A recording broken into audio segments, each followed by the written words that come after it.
मित्रांनो, आपला अपमान जर कुणी केला असेल तर त्या ठिकाणाहून निघून जाणं कधीही चांगलं असतं. अपमान कुणीही केला तरी त्याच्या ओझ्याखाली जास्ती काळ कधीही राहू नका. कारण अपमान आपल्याला लहान करत नसतो. आपण त्या माणसाला ज्यावेळी धरून ठेवतो त्यावेळी आपण स्वतःचाच आपला मान कमी करून घेत असतो.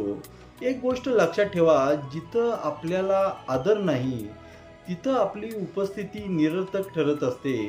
मग ती जागा असो किंवा व्यक्ती, ती आपल्याला सोडता आली पाहिजे. हीच आपल्या आत्मसन्मानाची खरी ओळख असते. सहनशीलता चांगली असते, पण स्वतःची किंमत गमावून कधीही नाही, हे लक्षात ठेवा. आपली किंमत नाही तिथं थांबून तरी आपण काय साध्य करणार आहोत.